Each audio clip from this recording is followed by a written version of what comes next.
প্রধানমন্ত্রী তারেক রহমান বলেছেন, পোশাক শিল্পের পর সেমিকন্ডাক্টর শিল্পই হতে পারে বাংলাদেশের জন্য আরেকটি সম্ভাবনাময় অর্থনৈতিক গন্তব্য। সকালে রাজধানীর নভ থিয়েটার প্রাঙ্গণে আয়োজিত 2 দিনব্যাপী ন্যাশনাল সেমিকন্ডাক্টর সিম্পোজিয়াম ও বিয়ার সামিটের উদ্বোধন করে এ কথা বলেন প্রধানমন্ত্রী। তারেক রহমান বলেন, সেমিকন্ডাক্টর শিল্পকে এগিয়ে নিতে চলতি বাজেটে এই খাতে ব্যবহৃত কাঁচামালের ওপর থেকে সব ধরনের শুল্ক তুলে নেওয়া হয়েছে। শামসুল আলমের রিপোর্ট।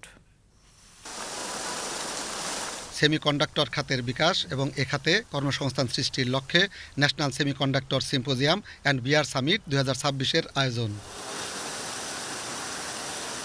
শনিবার রাজধানী নভ থিয়েটার প্রাঙ্গণে আয়োজিত 2 দিনব্যাপী এই সামিটের উদ্বোধন করেন প্রধানমন্ত্রী তারেক রহমান। যৌথভাবে এই অনুষ্ঠানের আয়োজন করে বিজ্ঞান ও প্রযুক্তি মন্ত্রণালয়, Bangladesh semiconductor industry association BSIA এবং সিলিকন রিভার। প্রধানমন্ত্রী তারেক রহমান তার বক্তব্যে বলেন, বর্তমান সরকার এমন একটি বাংলাদেশ গড়তে চায় যা হবে স্বনির্ভর, সমৃদ্ধ ও প্রযুক্তি নির্ভর। আমি বিশ্বাস করি আজকের এই সামিটে যারা উপস্থিত রয়েছেন নিশ্চয়ই আপনারা এমন একটা বাংলাদেশ দেখতে চান। আপনাদের সাথে একই সাথে বর্তমান সরকার এমন একটা বাংলাদেশ গড়তে চায় যে বাংলাদেশটি হবে স্বনির্ভর, সমৃদ্ধ এবং প্রযুক্তি নির্ভর। বর্তমানে সেমিকন্ডাক্টরটা শুধু একটা শিল্পই নয়, এটা বোধহয় খুব সম্ভবত আধুনিক সভ্যতার একটা ভিত্তি। প্রযুক্তির চরম উৎসকতার এই সময়ে মোবাইল ফোন থেকে শুরু করে কম্পিউটার, চিকিৎসা সরঞ্জাম, কৃষি প্রযুক্তি, প্রতিরক্ষা ব্যবস্থা, কৃত্রিম বুদ্ধিমত্তা, রোবোটিক্স, ডাটা সেন্টার কিংবা নবায়নযোগ্য জ্বালানি, আধুনিক কলকারখানা কিংবা মহাকাশ স্যাটেলাইট, প্রত্যেকটা ক্ষেত্রে সেমিকন্ডাক্টর অপরিহার্য। তারেক রহমান বলেন, সেমিকন্ডাক্টর শিল্পকে এগিয়ে নিতে চলতি বাজেটে এই খাতে ব্যবহৃত কাঁচামালের ওপর থেকে তুলে নেওয়া হয়েছে সব ধরনের শুল্ক। সেমিকন্ডাক্টর খাতকে একটি জাতীয় অগ্রাধিকার ভিত্তিক খাত হিসাবে আমরা বিবেচনা করছি বর্তমান সরকার। তবে এই খাতের উন্নয়নে খুব সম্ভবত একক কোনো মন্ত্রণালয় বা প্রতিষ্ঠানের কাজ নয়, এটা একটা সম্মিলিত জাতীয় মিশন।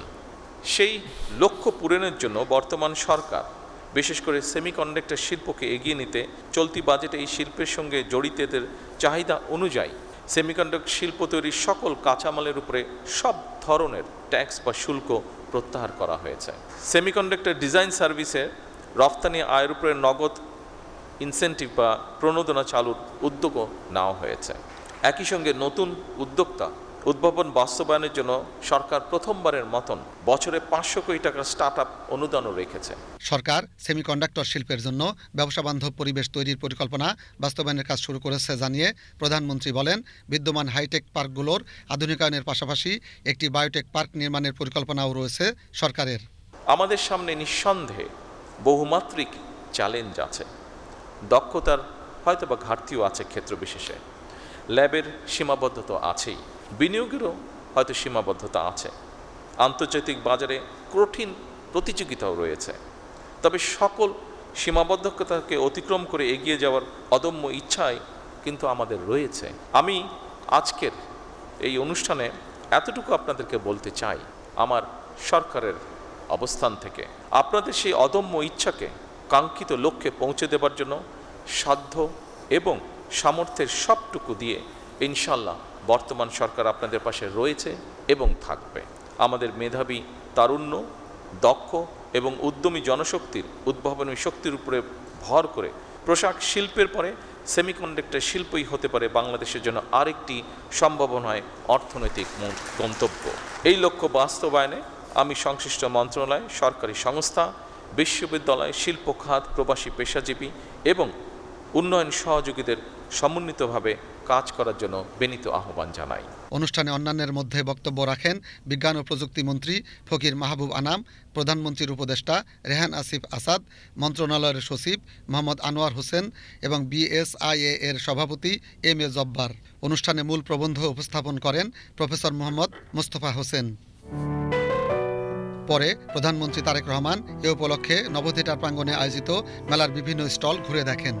স্টলগুলোতে বায়োটেকনোলজি, ইলেকট্রনিক্স, AI ও রোবোটিক্স সম্পর্কিত বিভিন্ন উদ্ভাবনী স্থান পেয়েছে।